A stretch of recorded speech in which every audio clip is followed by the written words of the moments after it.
За та бүхэндээ ээлжид дугаараа хүрэхэд бэлэн боллоо. NBA-гийн шинэ үйлрэл эхлээд 10 хоногийн үр дүн өнгөрсөн байгаа. Ингээд бүх багууд 3-6 тоглолт хийсэн байгаа. 10 сарын 21-ээс 10 сарын 30-ны хооронд нийт 10 өдрийн тоглолтын үр дүнгуудээс бүх рокки тоглогч нарын гүйцэтгэлийг ранклж гаргасан байгаа. За энэхүү ранкыг гаргахдаа тухайн тоглогчийн багт үзүүлж байгаа нөлөө болоод статистик нэгтгэлийг тооцож үзсэн байгаа. За шилдэг 15 рокки тоглогчийн жагсаалт руу орохоос өмнө дээгүүр сонголт болсон хэдий ч гүйцэтгэл болоод багт үзүүлэх нөлөө нь тийм сайн харагдахгүй байгаа тоглогчдыг дөрдөө гэж бодсон юм.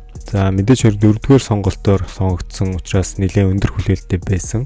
Ace Bailey-гийн хувьд тоглолтуудад сэлгээнээс оролцож байгаа. Гэхдээ бас үр дүн тийм сайтай тоглож чадахгүй байгаа. За мөн Young Hansen байгаа. За түүний хувьд 16 дахь сонголтоор драфтлагдсан гэдгээрээ нэлээд сюрприз болсон тоглогч. Одоогоор мөн л гүйцэтгэл тийм сайтай биш байгаа.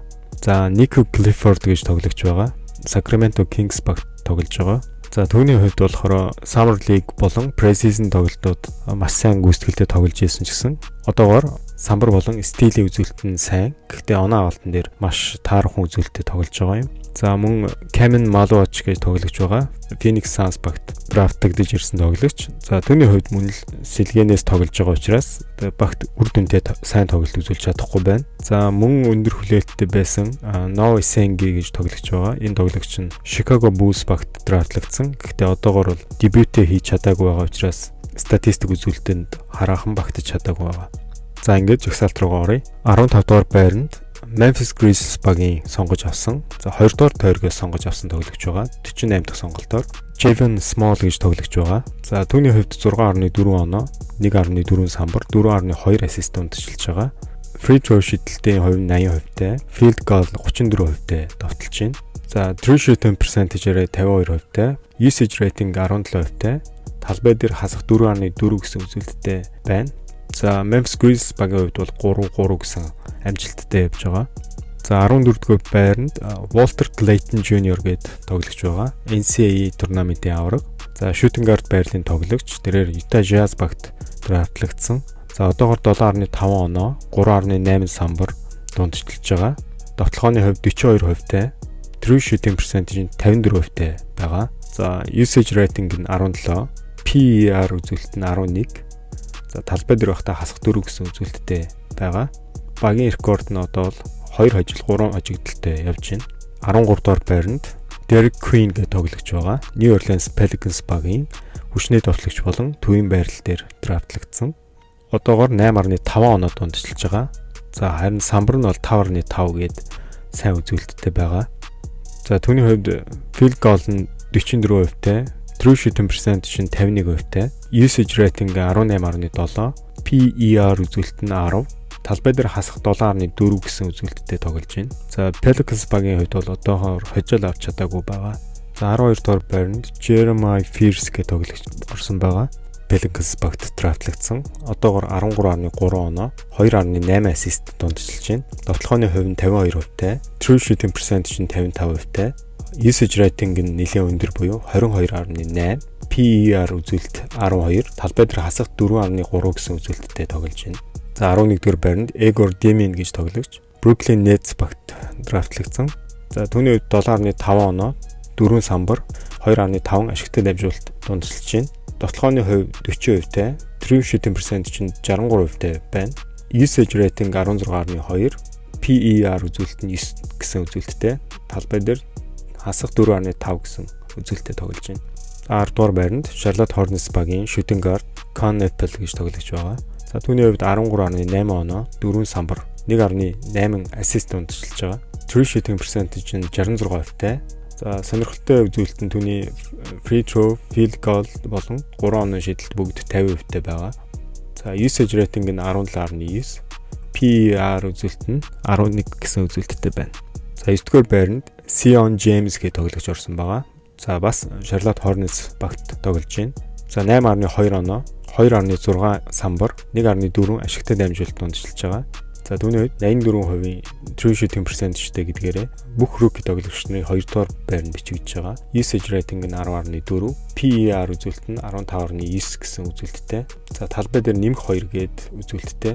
За 8 дугаар байранд Cooper Flag буюу драфтын 1 номерын сонголт орж байна. За Dallas Mavericks баг тоглож байгаа. 13.4 оноо, 6 самбар, 2.8 ашигтай дамжуулалт дундчилж байна. За довтлооны хувь нь 41%-тай, true shooting percentage нь 50%-тай, usage rating нь 19.9, PER үзүүлэлт нь 10 гэсэн үзүүлэлттэй тоглож байна. Талбай дээр хасах 4.9 гэсэн үзүүлэлттэй.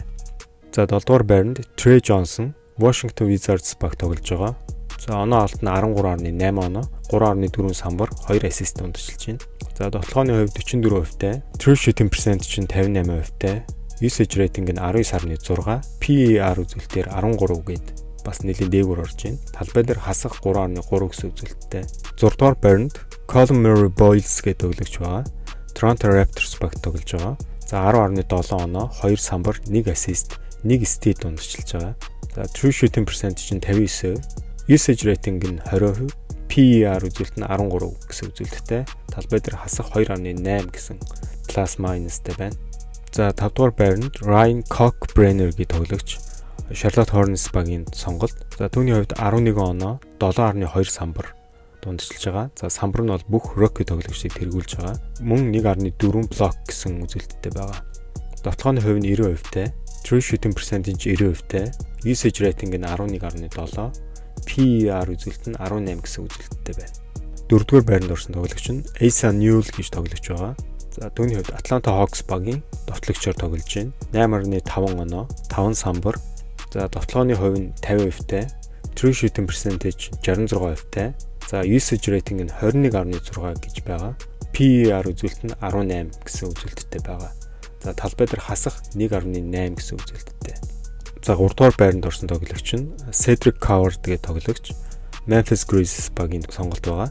За одоогоор 16 оноо, 3.8 самбар, 2 ассист дундчилж байна. За мөн 1 стил дундчилж байгаа. Довтлооны хувь нь 65%-тай, true shooting percentage 81%-тай, usage rating 17.7, PER үзүүлэлт нь 23. За талбай дээр 6.3 нэмэх гэсэн үзүүлэлттэй цорын ганц тоглогч байгаа. За 2 дугаар байранд Dylan Harper буюу San Antonio Spurs багийн сонголт. За түүний хувьд 14.4 оноо, 4.6 самбар, 4.6 ассист гээд маш жиг тоглож байгаа. Довтлооны хувьд 48%-тай, true shooting percentage 57%, usage rating нь 24.7, PER үзүүлэлт нь 16.6 гэсэн үзүүлэлттэй тоглож байна. Талбай дээр хасах 1.6. За 1-р байранд VJ Edgecombe орж байна. Philadelphia 76 багийн shooting guard байрлал дээр тоглож байгаа. Одоо 22 оноо, 5.8 самбар, 5.5 ассист гээд бүх тоглогчдыг дундчилж байгаа үзүүлэлтээрээ тэргүүлж байгаа. 1.5 стил дундчилж байгаа. Довтлооны хувь нь 47, true shooting percentage нь 58%-тай, usage rating нь 21.6%-тай, PER үзүүлэлт нь 17, талбай дээрх нэмэх хасах үзүүлэлт нь тэг гэсэн үзүүлэлтэд тоглож байна. За ингээд NBA-гийн шинэ улирлын эхний 10 хоногийн байдлаар дараах 15 rookie тоглогч бүх rookie тоглогчдыг статистик болоод багт үзүүлэх нөлөөгөөрөө тэргүүлж байна. Дараагийн дугаар хүртэл баяртай баярлалаа.